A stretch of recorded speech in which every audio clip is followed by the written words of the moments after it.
Some nights, when the house is finally quiet, it can feel as if the world has been running for a long time before we arrived, like a soft engine in the dark, steady and patient. And maybe that is why, when the day lets go of you, history can sound less like a lesson and more like a lullaby. So tonight, let me offer you a question, gentle enough to hold without squeezing it. What if the first kings of Earth never claimed to invent their throne, but only to inherit it? If that thought lands softly, you don't need to solve it. Just notice it and let your breath slow down beside it. In and out, easy, unforced. Our story begins in southern Mesopotamia, where two rivers once braided through flat land, and where people learned to guide water the way you might guide a wandering mind, gently, with canals, with patience, turning chaos into something calm enough to live beside. At night, that land could look almost unreal. Moonlight laid thin across mud brick walls, reeds whispering, and irrigation channels reflecting stars that seem older than counting. The earth there is generous with clay, and clay, when pressed, remembers. Imagine a small room lit by a low, warm lamp, not bright, just enough to soften the shadows. On a table lies a slab of river clay, cool and damp. A reed stylus rests between fingers. Someone leans forward and presses the tip into the wet surface, again and again, making wedge-shaped marks, tiny angles that hold still like footprints in mud. Imagine the air outside that room, cool, scented with river mud and distant smoke. Somewhere a dog barks once, then stops. Somewhere water slides along a canal wall. Nothing urgent happens. The night simply keeps the rhythm, and the hands keep writing as time itself slows down here. Those marks would become the oldest continuous records of human thought we have ever found. Before we drift deeper into tonight's gentle journey, remember to subscribe to Ancient Sleep Story. Here you'll always find peaceful stories that soothe the heart and quiet the mind. Where are you listening from tonight? Leave a comment. Your presence adds warmth to this quiet corner of the night. And if you had to use one word to describe how you're feeling right now, what word would you choose? Now. Let the day move farther away. In the 19th century, long after the temples had fallen and the reeds had turned to dust, people began to dig into the quiet soil of Mesopotamia. The discoveries did not arrive with fireworks, they arrived with wind, with grit under fingernails, with careful hands brushing sand away from broken edges. Fragments at first, corners of tablets, shards no bigger than a palm. But the earth kept offering more. And as more pieces were gathered, something began to emerge. Not a heroic saga, a list. The tone was calm, administrative, almost like bookkeeping. Names, cities, durations. As though someone had once recorded kings the same way they recorded grain, with steady hands, with no need for poetry. This document would come to be known as the Sumerian King List.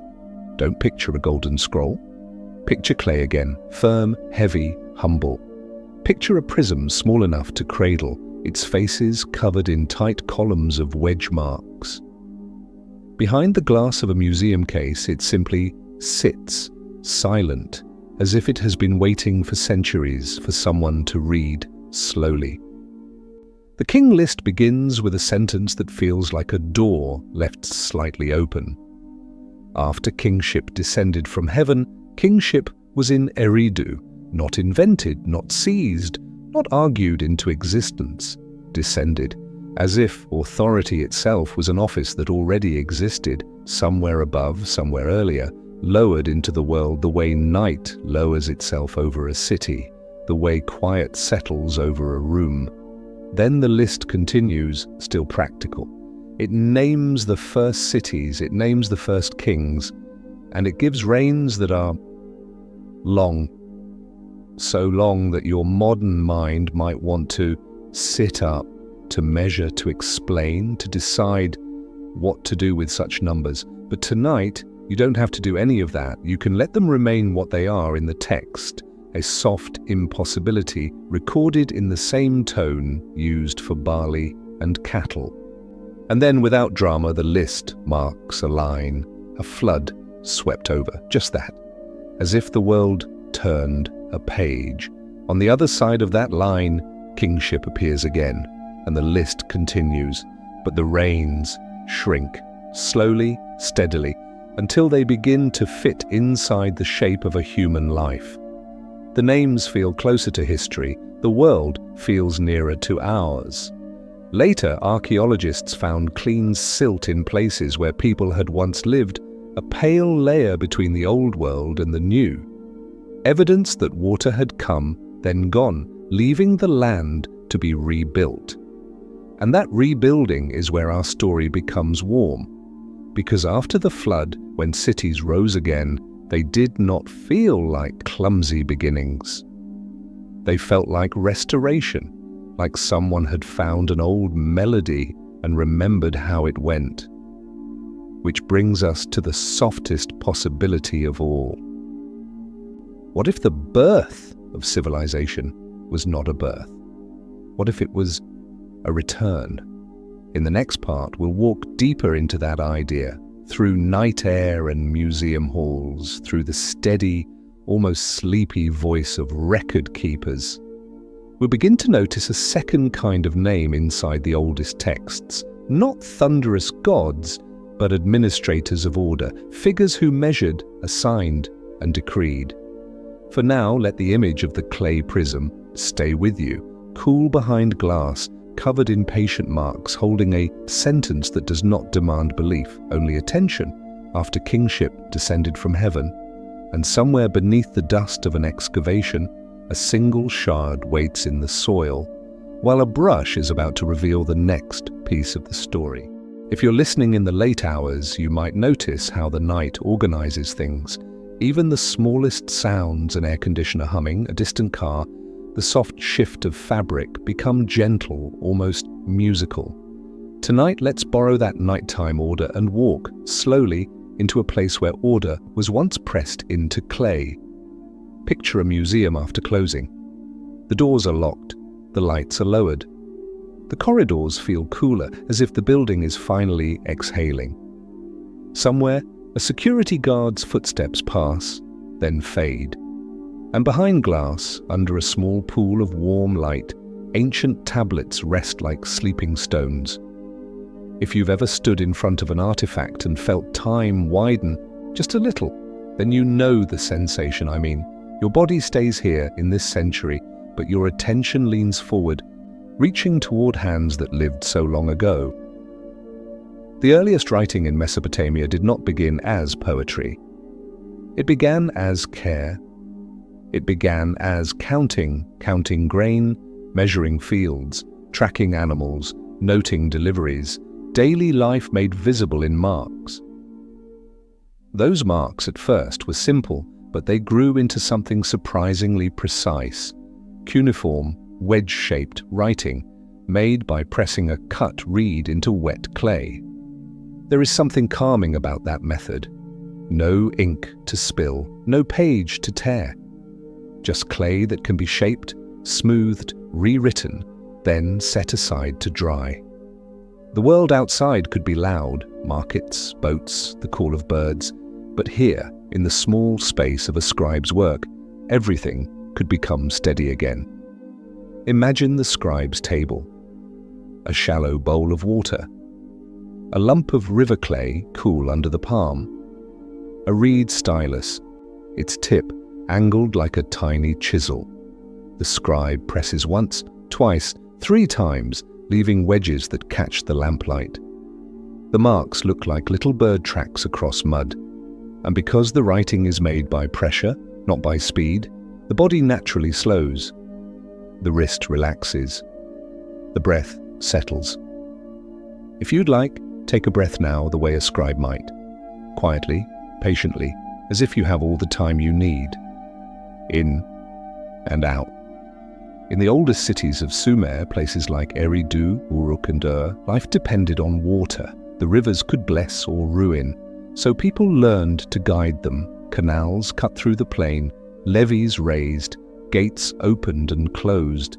The land became a woven pattern of fields and waterways, and the mind of the city became a pattern too. Schedules, rituals, rules, records.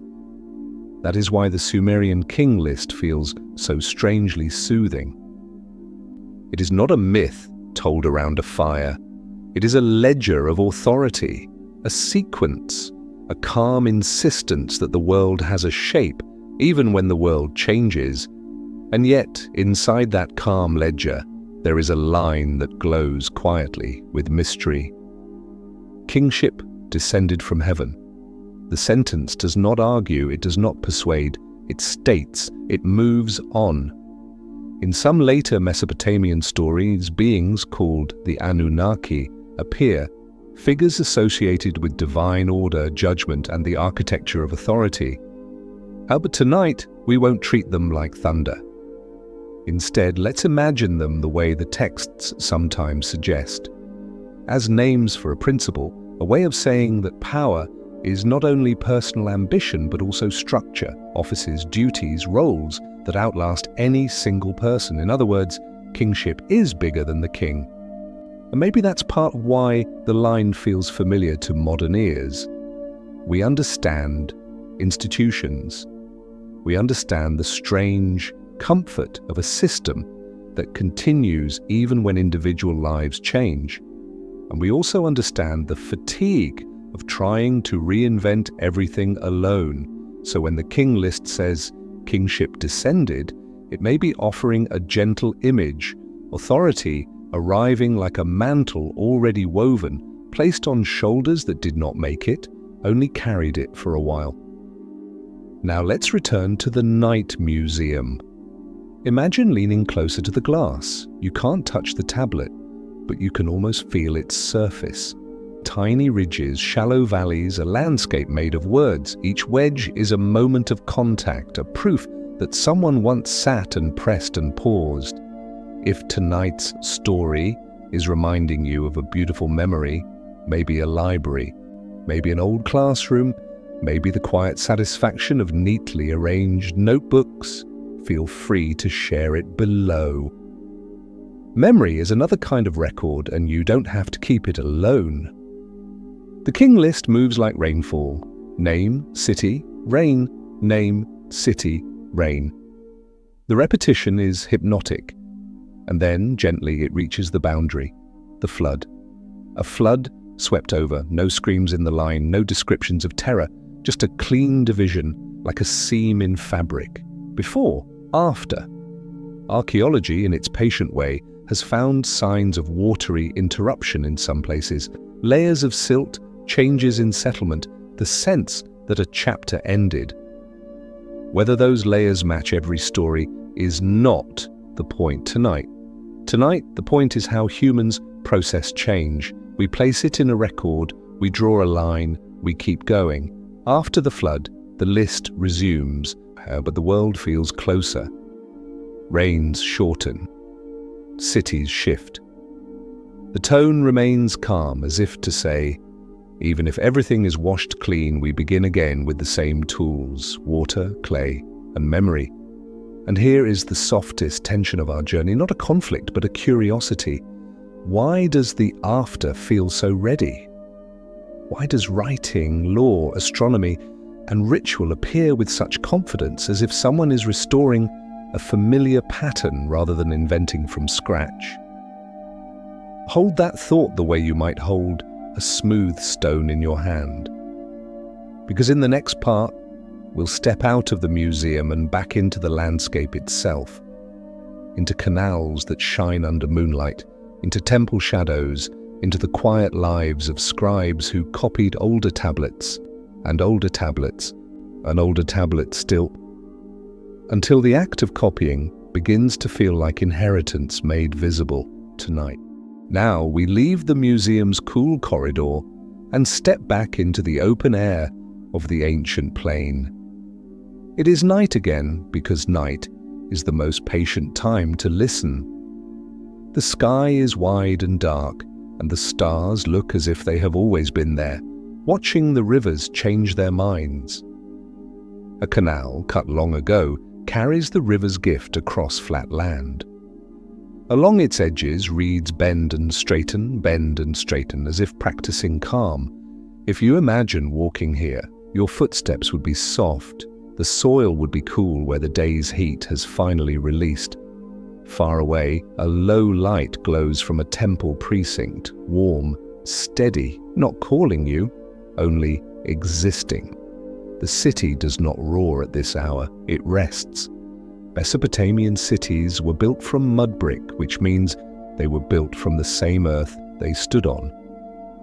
Walls rose and slowly returned to dust, then rose again. Time here is less a straight road and more a tide, and in a land that can be reshaped by water, people learned that stability is something you maintain, not something you win. That is why the canal matters. It is a quiet invention, but it is also a quiet promise. We will guide what overwhelms us instead of fighting it. We will clean the silt, repair the banks, watch the gates. We will do the same work again and again, not because we are trapped, but because repetition can be kind. If your thoughts have been running fast today, you can let them slow with the canal.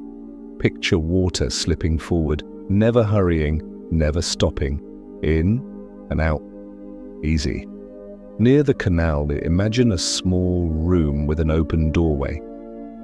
Inside, lamplight pools on a low table. A scribe sits there, not in drama, not in urgency, but in focus.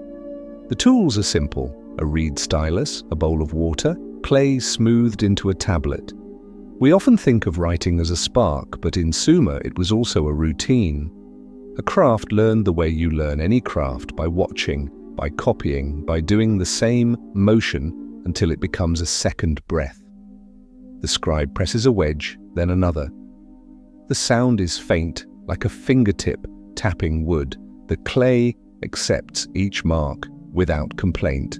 When the tablet is full, it will be set aside to dry in the night air, slowly hardening into permanence.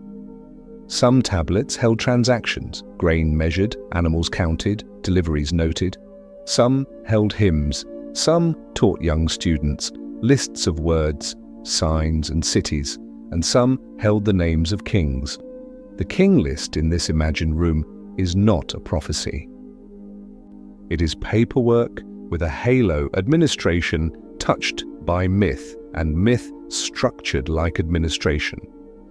It has the calm voice of someone who believes the world can be arranged. The phrase, kingship descended from heaven, might have sounded like a formal opening, the way we begin with, in the beginning, even when we know we are stepping into something older than us. It sets the tone. Authority arrives from elsewhere, already shaped. In later Mesopotamian imagination, the Anunnaki appear, names linked to order, boundaries and judgment. Tonight we won't paint them with bright flames. Let them remain like distant stars, present, guiding, far enough to be gentle. What matters is the feeling their idea creates. Kingship is bigger than any king. And once a civilization can write itself down, it can remember itself. It can preserve patterns, pass them forward, even through ruin. Because here is a soft truth about these tablets. Many were copies. A scribe would copy an older text to teach, to preserve, to keep the words alive. The older text might itself be a copy. The line of inheritance could stretch back like a canal, fed by sources you cannot see in the dark. If that is true, then the first beginnings we can read may already be restorations, repairs made after something was lost. That thought does not have to be frightening. It can be tender. It suggests humans have always been doing what you may be doing tonight, taking what survives, making it usable, and continuing with care. Imagine the scribe pausing, lifting the reed stylus, and looking at the tablet as if listening to it. The lamp flickers once. Outside, the canal reflects a thin moon. Somewhere, a nightbird calls and then, politely, goes quiet. The scribe writes another name, another city, another reign. The rhythm is so steady it becomes soothing. And then, in that rhythm, the line appears. A flood swept over. It is the kind of sentence that can hold many meanings, a memory of real water, a mythic boundary, a way of saying something ended and something began again. The astonishing thing is not that a flood is recorded, but how calm the record remains, as if the scribe is telling you across millennia. Even that can be held without panic. So tonight, if there is something in your own life that feels like a flood, a change, a loss, a season that rearranged you, maybe you can borrow the scribe's steadiness. You don't have to solve it at midnight. You can simply mark it gently in your memory before and after. In the next part, we will follow the after more closely into quieter, human-sized reigns and into the way a rebuilt world learns to trust itself again. For now, stay beside the canal. Let the water keep moving. Let the night keep holding you. Maybe you're listening after a long day of decisions. Let this be a small place with no decisions at all. If a gentle memory surfaced, an old river, a quiet library, a childhood night, feel free to leave it below when you're ready for yourself tonight. Here, no one rests alone. Every story from the past is a soft lantern in the dark, gently lighting our way tonight. When dawn returns to the Mesopotamian plain, it does not rush. It comes slowly with a gradient of pale gold, softening everything it touches.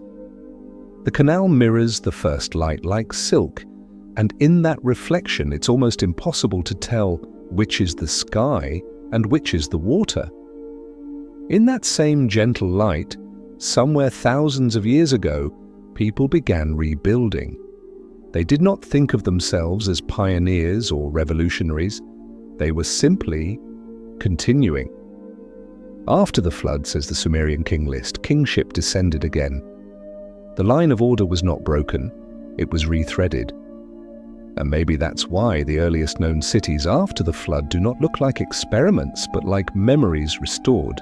If you walk through one of them in your mind, and perhaps Kish or Uruk, imagine narrow streets lined with mud brick walls the color of warm bread.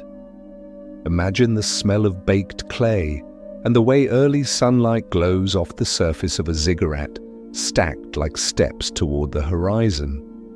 A child's laughter bounces from a courtyard.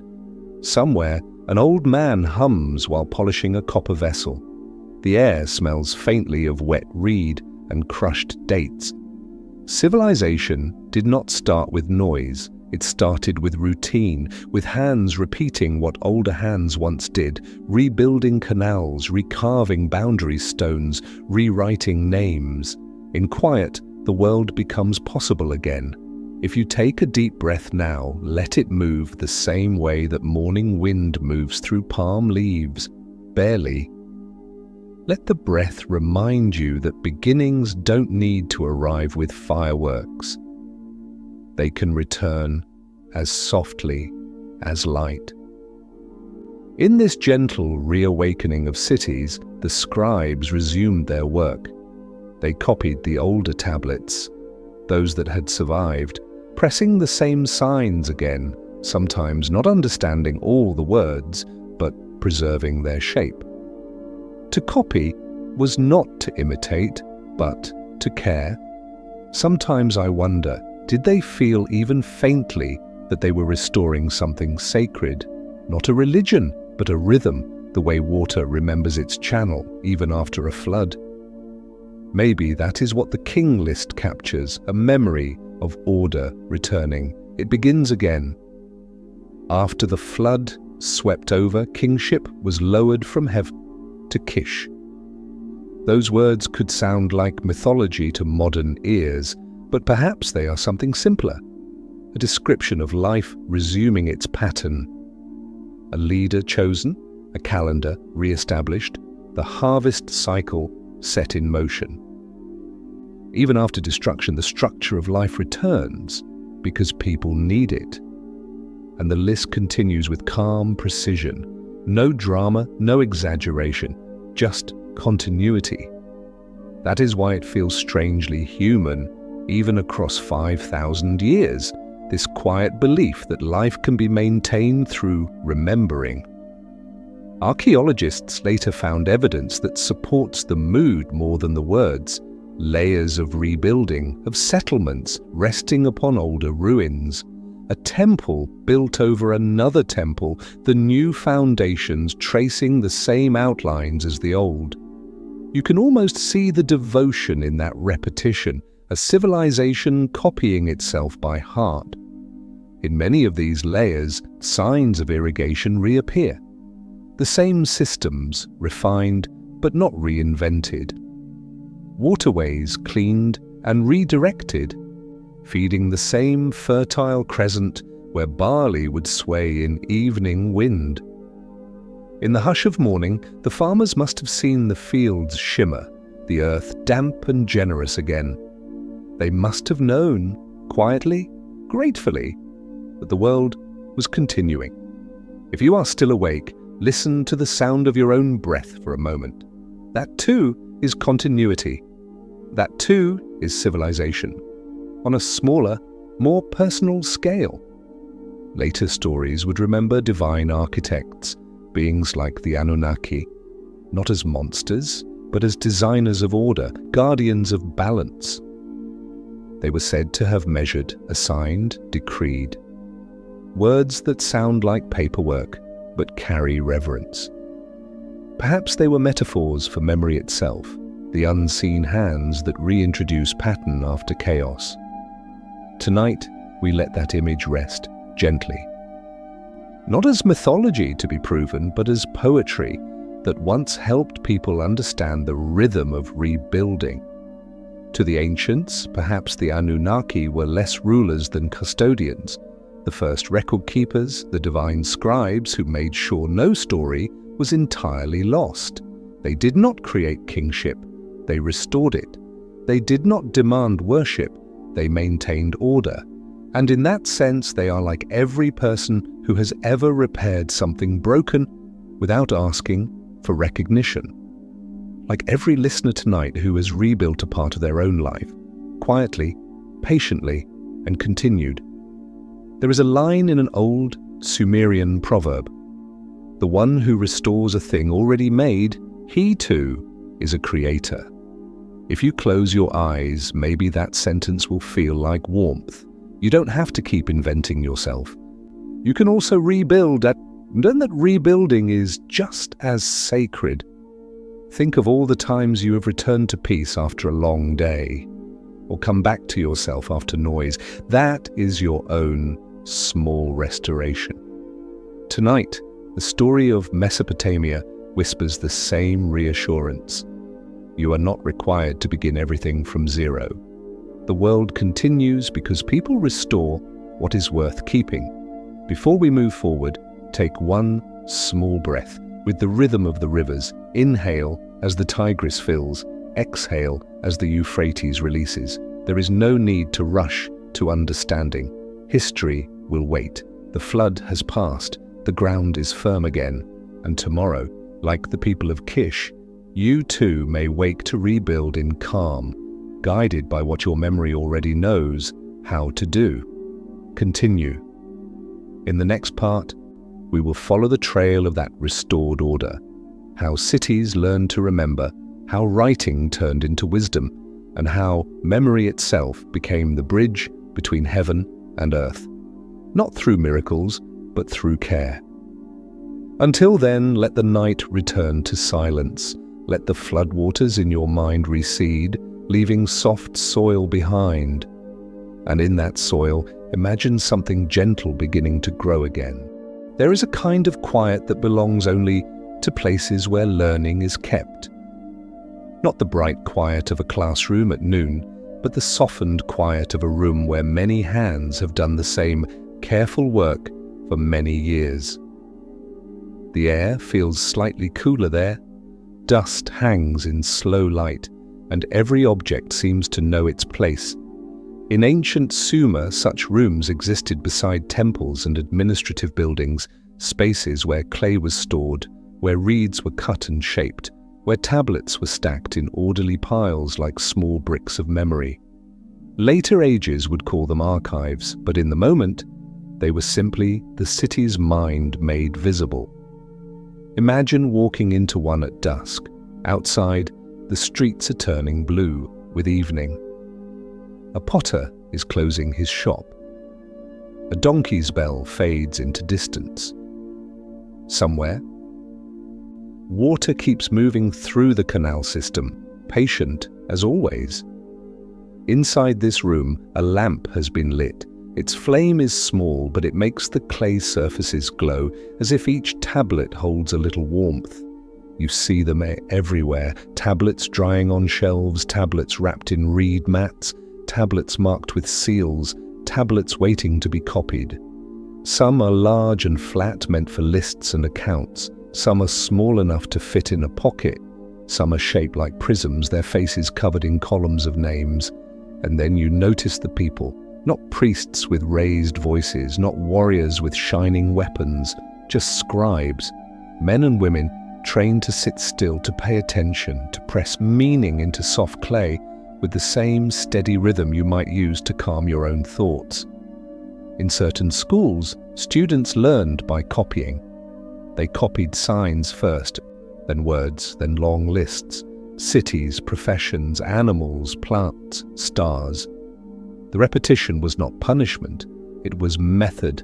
It trained the body into patience and the mind into order. Over time, the hand learned to move without haste, and the eye learned to recognize patterns the way you recognize a familiar street. If you'd like, let your breathing match that kind of learning, slow enough to be kind, steady enough to be safe. Now here is where the story begins to glow with its soft discovery. When we imagine the first writing, we might picture clumsy beginnings, mistakes, uncertainty, a system still finding its shape. But many early Mesopotamian texts feel surprisingly mature. The signs are already organized. The categories are already formed. The lists already show a world that expects to be measured, named, and maintained. It can feel almost like arriving in the middle of a conversation. Not because there was a secret advanced civilization hiding behind a curtain, but because human culture is often like that. What survives is not the first spark, but the stable flame. What gets preserved is what is useful, repeatable, teachable. And so the earliest tablets we find may already be the polished surface of a long practice. In the lamplight of the archive, a scribe picks up an older tablet. Its edges are worn, the writing is faint, softened by time. He reads, then begins to copy, pressing new wedges into new clay. The words move across centuries as quietly as water moves across fields. Copying is a gentle kind of immortality, and the king list itself feels like an artifact of that copying culture, a record that wants to be continuous, even if history is not. It strings rulers together like beads, keeping the sequence intact. It holds the idea that kingship is not merely human ambition, but an office that can be lowered, carried, set down, and lifted again. That is why the phrase returns, "Kingship descended." If the Anunnaki appear in this story, let them appear in the same way, like a term for the world structure, like a name the ancients gave to the principle that order can outlast chaos. Not a shout, but a stamp on a document. Not a miracle, but a mandate, measure, assign, preserve. You might notice how soothing that is for a tired mind, because so much of modern life asks you to be endlessly inventive, endlessly new. But here, in the oldest rooms of writing, the virtue is different.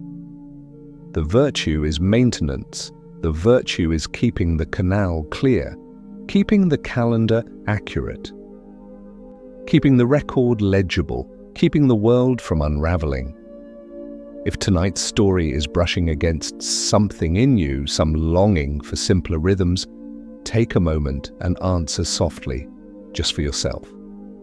What is one small thing you've been maintaining lately, even when no one applauds it? Hold your answer like a warm cup in both hands. Sometimes, in the hush between one tablet and the next, you can imagine the city breathing. The canal water turns black and silver. A reed torch crackles, then steadies. The scribe's shoulders drop. He is not chasing greatness, he is tending continuity. If your mind wants to race ahead, let it return to this simple tending. The night does not demand progress, only presence. You may rest here now. The archive continues through the night. A student yawns and rubs his eyes. A teacher adjusts the lampwick. Outside, a breeze moves along the riverbank. Inside, wedges continue to appear on clay, one after another, like a quiet rain. And somewhere among those shelves, among those careful copies, lies a tablet that carries the boundary line again, the flood, a flood swept over, then after. The scribe does not dramatize it. He simply places it in the record as if to say, even great changes can be held in calm language. Even endings can become part of continuity. In the next part, we will follow the knowledge that these rooms preserved, how stargazing became schedule, how law became lullaby, how the sky itself was turned into a gentle calendar. And we will notice under the same quiet lamplight that civilization's greatest strength may not have been invention, but the tenderness of remembering. Some evenings the sky feels like the oldest page in the world. You look up and the darkness is not empty. It is filled with points of light that seem calm, indifferent, faithful. The stars do not hurry, they do not demand. They simply keep their places night after night until your own breathing begins to match their steadiness. In southern Mesopotamia, long before streetlights softened the heavens, the night sky would have been sharp and deep. Indigo stretched from horizon to horizon. The Milky Way looked like pale dust spilled across velvet. And on warm rooftops people lay back and watched, not for entertainment, but for reassurance. Because if the rivers could change, the sky could guide. Imagine a temple terrace late at night. The city below is quiet now. A few lanterns glow like low embers. The canal water, darker than ink, carries moonlight in slow ribbons. Above, the stars appear in patterns that return again and again, like familiar faces in a crowd. A watcher stands there, a priest, a scribe, a careful observer of the heavens. He is not dramatic. He is patient. He knows that the world is held together by rhythm. Seasons, floods, planting, harvest, rest.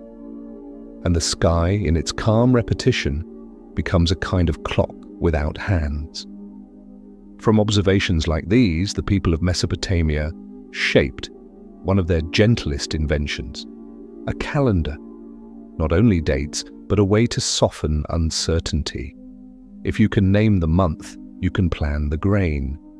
If you can predict the moon, you can time the festival. If you can watch a star rise in its season, you can feel the future approaching with less fear. There is something deeply soothing about that impulse. It is the same impulse that makes you set a bedtime alarm, or brew tea at the same hour, or listen to the same quiet voice each night. Ritual is not always a cage. Sometimes it is a handrail. In the tablet houses, lists of stars were written down with the same steady tone as lists of kings. The language is careful, almost tender in its precision. This star rises here, that one sets there. The moon is full, the moon is thin, the year turns, and the sky repeats itself like a lullaby. And if you listen closely, you can hear how this kind of knowledge fits the king list's mood. Kingship descended, the flood came and went, the city rebuilt, the rhythm returned. In a world that can be erased and restored, the most powerful comfort is pattern. Now imagine the scribe again, seated at his table. He has copied accounts and names. Tonight, he copies the sky. His reed stylus presses tiny wedges into clay, marks that stand in for lights millions of miles away. It is almost poetic, but the tone stays calm, administrative, steady. The heavens become something the city can store on a shelf. This is the soft discovery hidden in plain sight. The earliest mysteries are often written in the language of management. The Anunnaki, when they appear in later stories, are sometimes portrayed as assigners, those who distribute roles and set boundaries. Whether you take that as myth or metaphor, the feeling is the same. The world becomes livable when it is organized. The mind becomes quiet when it trusts a rhythm. And perhaps that is why the Mesopotamians also wrote laws, rules that sound dry but can be comforting. A law is a promise that not everything will be decided in chaos. A law says, here is how we will treat one another. Here is how disputes will be settled.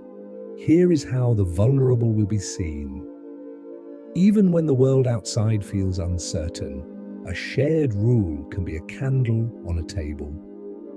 Think of how your body relaxes when a room is tidy. Think of how your thoughts soften when you know what comes next. The ancient world, like ours, needed that softness. If tonight's story is giving you a little space to breathe, you might ask yourself very quietly, what rhythm has been keeping you going lately? A morning walk, a cup of coffee, a playlist, a simple prayer, a familiar voice in the dark. You don't need to type it unless you want to. Just notice it. Give it a little gratitude. Outside the scribe's window, the moon slides slowly, as if it is turning a page. The canal water answers with a faint shimmer. Somewhere, a nightbird calls once, then rests. The city sleeps, but the record continues. Kings, stars, months, measures. Each line another thread tying humans to something steady. And in that steadiness, a gentle idea forms. Maybe civilization's first gift was not power, but timing. Not conquest, but cadence. Not a loud beginning, but a quiet return to order after disruption. If you have ever felt you were starting over, consider this. Starting over is often just returning to a pattern that once held you, restoring a rhythm, reopening the canal, setting the lamp wick, copying the old signs until your hand remembers calm. And if your mind wants to hold one more question, only one, let it be gentle. What do you not need to understand tonight? Some answers can wait like tablets on a shelf, drying slowly, safe in the dark. You can set them down. You can let the night keep them for you. Tomorrow will still be there, and so will the stars when you are ready again. In the next part, we will step closer to the most human side of these records. Ordinary lives moving beneath extraordinary monuments. We will listen to the sounds of markets at dawn, to the hush of temple courtyards at dusk, and to the ways small kindnesses survive inside big histories. For now, let the sky be your calendar. Let the stars stay where they are. Let your breath slow until it feels like a gentle repetition, one quiet cycle after another, carrying you softly towards sleep. Sometimes the most comforting part of history is not the monument, but the morning. Not the grand ceremony, not the long list of kings, just the ordinary rhythm that returns when a city is awake and the day is still gentle. If you've ever woken before the world feels loud, you know this hour. The air is cooler, light is softer. Even your thoughts for a moment are less demanding. So tonight, let's step down from the temple terrace and walk into the streets at dawn. The city, let's imagine Ur or perhaps Uruk, stirs slowly. Mud brick walls hold the night's coolness. A thin mist floats near the canal, and the water carries faint reflections of reeds and sky. Somewhere in a courtyard, a small fire is lit. You hear the soft crackle of kindling, then the whisper of heat catching. A woman kneads dough in a clay bowl. Her hands move in a steady, familiar rhythm. Press, fold, turn. The scent of grain and warm earth rises into the air. Soon the bread will bake against the wall of an oven, and the day will have its first comfort. A man steps outside with a basket. He pauses, looking up at the fading stars. Maybe he doesn't name them the way scribes do, but he feels their presence. The last bright points are like tiny anchors. He breathes, then walks on. It's easy to forget when we speak of ancient civilizations that most people were not kings. They were bakers, farmers, boatmen, potters, weavers. They were parents. They were tired sometimes. They worried. They laughed. They took comfort in routine. And here is one of the gentlest bridges between their lives and yours. They also lived with minds that could overthink. Not in the same language we use today, perhaps, but in the same human way, wondering if the harvest would come, if the river would behave, if the household would be safe, if the gods would be kind. In that world, stability mattered. That is why records mattered. That is why canals mattered. That is why lists of kings mattered. Not because people adored authority for its own sake, but because continuity helped quiet the fear of chaos. If you've carried quiet worries today, you can let this ancient morning hold them for a while.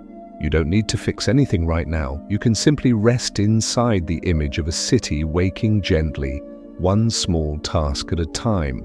Near the market, the first sounds gather like soft percussion. Clay jars being set down, a woven mat unrolled, sandals brushing dust. Someone calls out a price, not loudly, just enough to be heard. A donkey flicks its tail. A child follows a parent, half asleep, rubbing an eye, and somewhere in this living texture, the scribe exists too, not as a distant scholar, but as part of the same morning.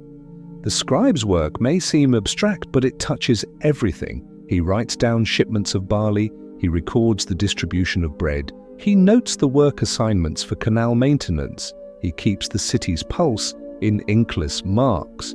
The tablet house is not separate from life. It is life's memory. Now imagine the scribe walking through the market, not to buy, but to observe. He listens to names being spoken. He watches quantities being measured. He feels the city's order in the way people line up, the way agreements are made, the way disputes are settled. He carries these details back to the archive where they will become wedges in clay, quietly, firmly preserved. This is how a civilization becomes dense with remembrance, by turning ordinary moments into record. And here again the king list begins to feel less like mythology and more like a particular kind of comfort. It is the city saying, we have a sequence, we have a lineage. Even if floods come, even if walls fall, our story continues in a line you can follow. There is an intimacy in that, because what do we do when our own lives feel disrupted? We make lists, we mark dates, we write down what matters, we try to keep the thread. Maybe that is why the idea of inheritance lands so softly. What if the first kings did not invent order but received it? What if the scribes did not create memory but carried it forward? What if each generation is less a creator from nothing and more a caretaker of what came before? If that thought feels like relief, let it sink in. You don't have to start everything from zero. You don't have to be the first. You can be the one who continues gently. As the day warms, the city grows louder, but not harsh. The sound is like a river at a distance, constant and alive. The canal glitters, the reeds sway. The ziggurat casts a long shadow that slowly moves like a hand on a sundial.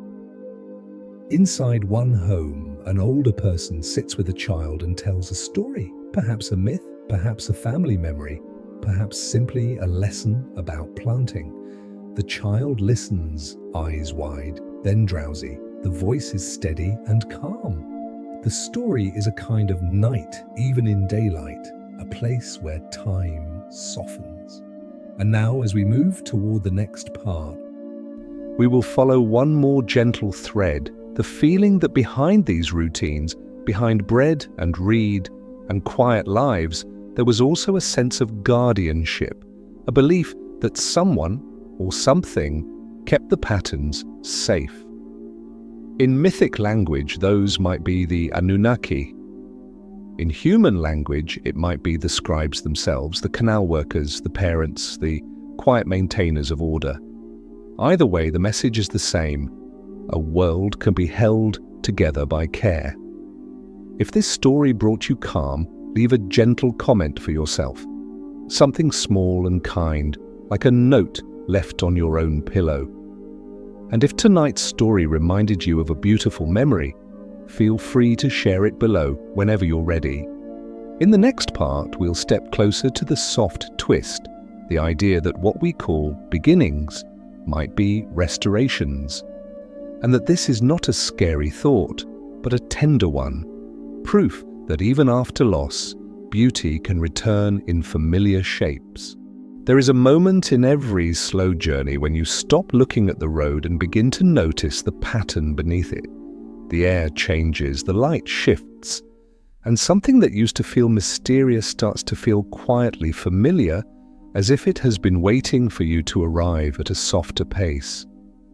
We are still in Mesopotamia, still beside the rivers, still within the reach of reeds and clay. But we are also in another place, the space between beginning and return. And if you let your shoulders loosen, you may feel how comforting that space can be. Imagine, again, the tablet house, the shelves, the dried clay, the lamp flame breathing. A scribe sets down a tablet that has just been copied, and for a few seconds, he simply listens to the quiet of the room. Now imagine he lifts an older tablet, older than his teacher, older than his family's stories. The writing is still legible, the wedges are still sharp enough to catch light. And as he reads, he does not feel like he is inventing. He feels like he is entering a structure that already exists. This is the gentle secret hidden inside so many early texts. They do not always sound like first attempts. They sound like continuations. The King List, with its calm sequence of names, carries that feeling strongly. Its first sentence is not "we began," it is "kingship descended," as if authority is a robe already woven, lowered into the world, then passed from hand to hand, as if the throne is not hammered into being, but uncovered, like a stone step revealed when dust is brushed away. And once you see that, the entire landscape begins to look different. The canals are not just engineering, they are the restoration of a rhythm. The calendar is not just astronomy, it is a returning cycle. The laws are not just control, they are a shared promise that the world can be held gently. If you've ever felt tired of needing to be new, you may understand why this idea is soothing. It suggests another way to live, not as a constant inventor, but as a careful inheritor, preserving what is already good, already proven, already kind. In the older Mesopotamian imagination, the Anunnaki sometimes appear as those who assign destinies, who measure out roles, who set the boundaries of order. Tonight, you don't need to see them as dramatic beings in a stormy sky. You can see them as a quiet metaphor. The world has an outline and chaos can be shaped. When you're anxious, your mind often tries to build a whole world by itself in one night. It tries to solve every question, predict every outcome, perfect every plan. But what if you don't have to do that? What if you can inherit calm the way scribes inherited signs? One careful stroke at a time. Picture a scribe teaching a student. The student's hand trembles at first. The wedges are uneven, the lines tilt. But the teacher does not scold. He places his own hand near the student's, guiding the reed, slowing the movement, letting the clay accept the mark. Copying becomes a form of care. That is the turning point of our story, a soft shift from spectacle to tenderness.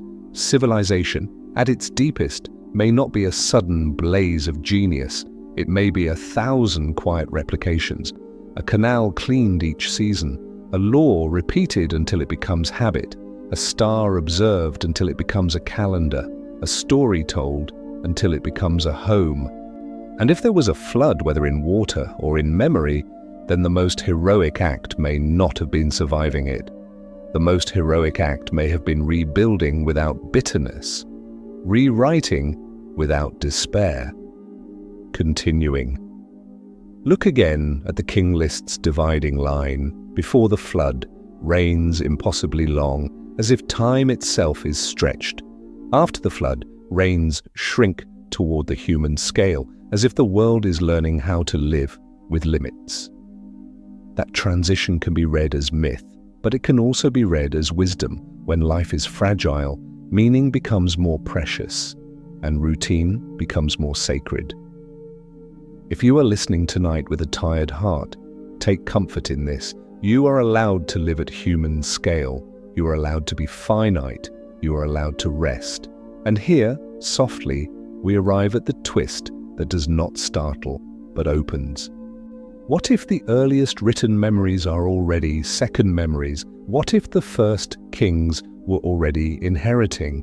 What if the beginning we can read is the beginning after something else? This does not have to make you uneasy. It can be hopeful. It means that even after loss, humanity found a way to return to beauty. Even after disruption, people rebuilt the outline of a world they trusted. Even after silence, the reed stylus pressed words back into clay. Maybe you have done something similar in your own life. Maybe you returned to a habit that once helped you. Maybe you reopened a door you thought was closed. Maybe you repaired a friendship, or rebuilt a sense of self, or simply began again after a hard season. That is inheritance too, receiving what is still possible. If tonight's story touched that kind of memory, you can whisper one small sentence to yourself. I can restore gently. You don't need to type it. Just let it settle into your breathing like a warm blanket. In the next part, we will step deeper into Mesopotamia's quiet philosophy, into the way temples and rivers taught people to think about time, gratitude, and the slow dignity of maintenance. For now, let the tablet house fade into darkness again. Let your jaw unclench and your eyes soften. Let the lamp flame become a small star. Let the wedges on clay become a soft pattern, repeating until your mind feels safe enough to drift. There is a quiet kind of strength that rarely makes headlines.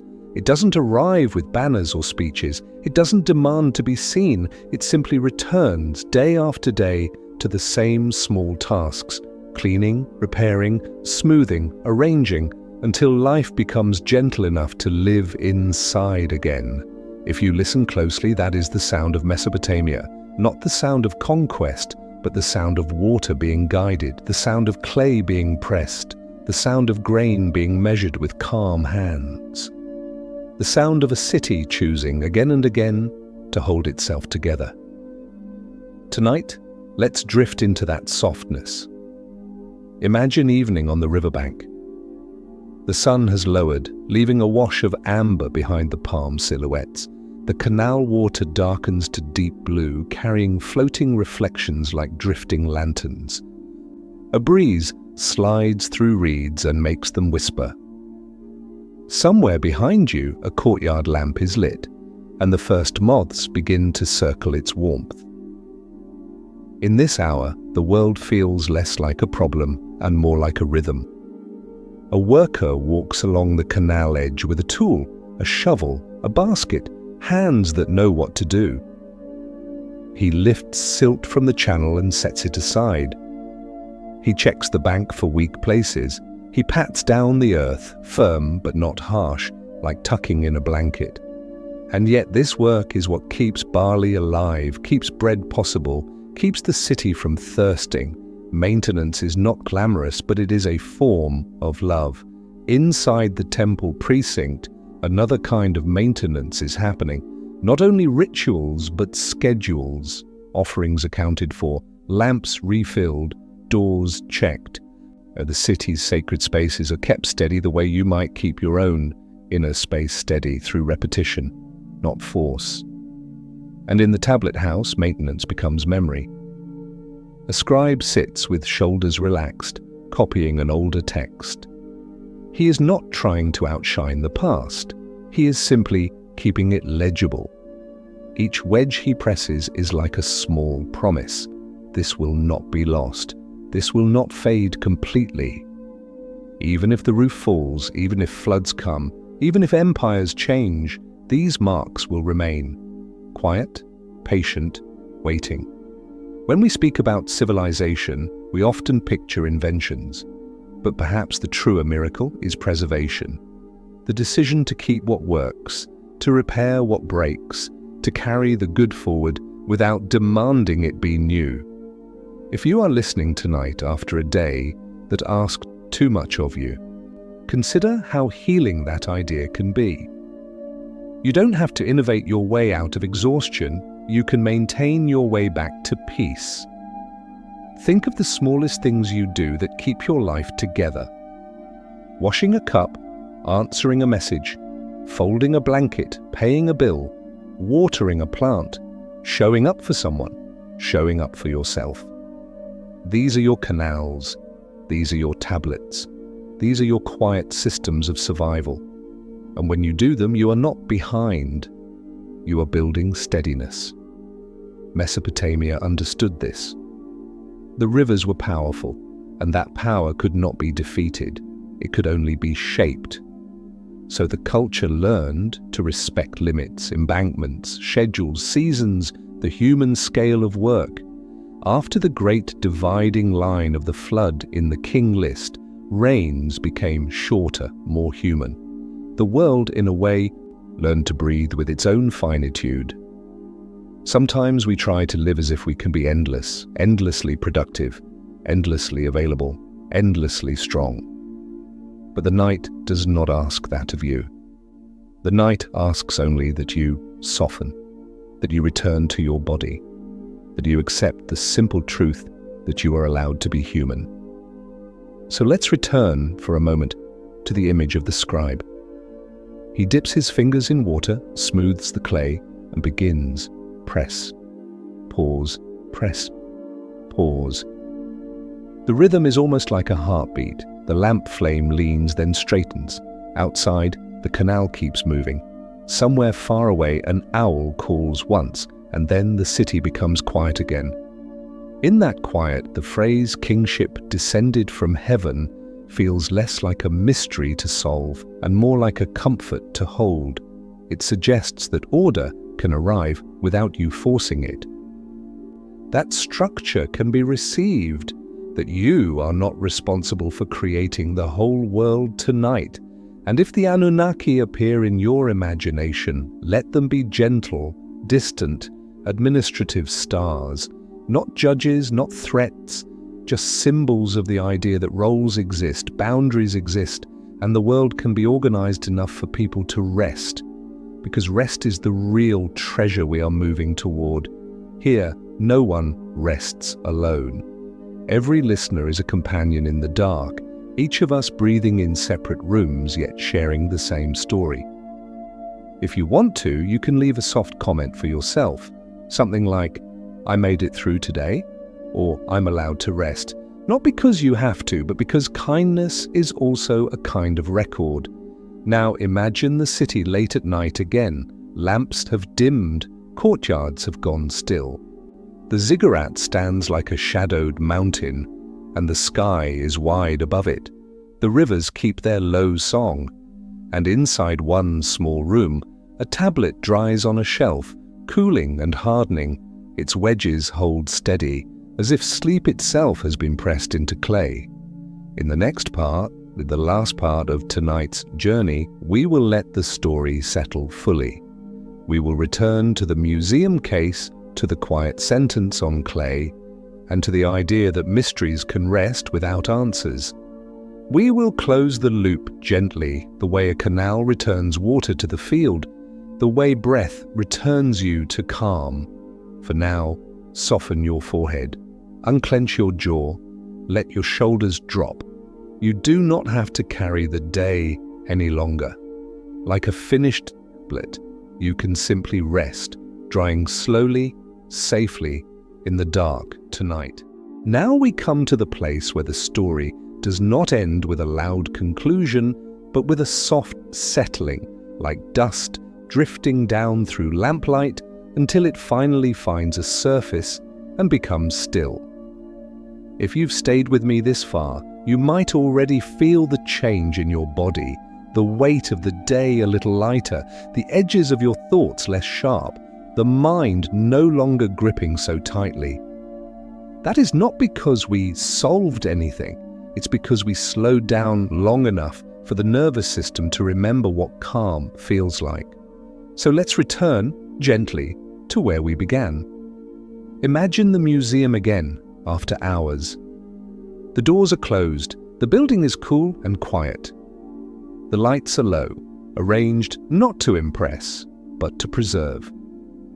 In one glass case, under a warm, modest lamp, a clay prism rests. Its faces are covered in wedge marks that look like tiny footprints left by time. No one is watching it right now. No one is photographing it. No one is debating it. It simply exists. This is one of the sweetest truths about the ancient world. It does not demand your urgency. It does not require that you understand it tonight. It has waited thousands of years. It can wait one more night. It can wait until your mind is rested enough to be gentle with it. And yet, even without understanding every sign, you can feel something from it, something human. The presence of hands, the patience of record-keeping, the care of continuing. If you lean closer in your imagination, you can almost sense the clay's texture, slight ridges, small valleys, a surface hardened by time, but once soft enough to receive a mark. That is the image I want to leave you with tonight: softness becoming strength, gently. The King List sentence returns, like a refrain. After kingship descended from heaven. Whether you take that as myth, metaphor, or the poetry of administration, it carries a calm implication. Order can arrive without force. Structure can be received. The world does not always need you to invent it from nothing.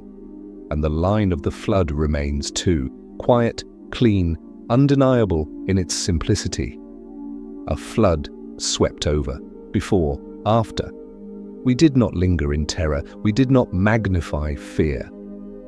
We let the record speak the way it speaks, steady, measured, unpanicked. Because sometimes the kindest way to hold a difficult idea is to hold it without noise. Then, after the flood, the list continues. Kingship returns, names appear again, cities breathe again, reigns shorten into human scale.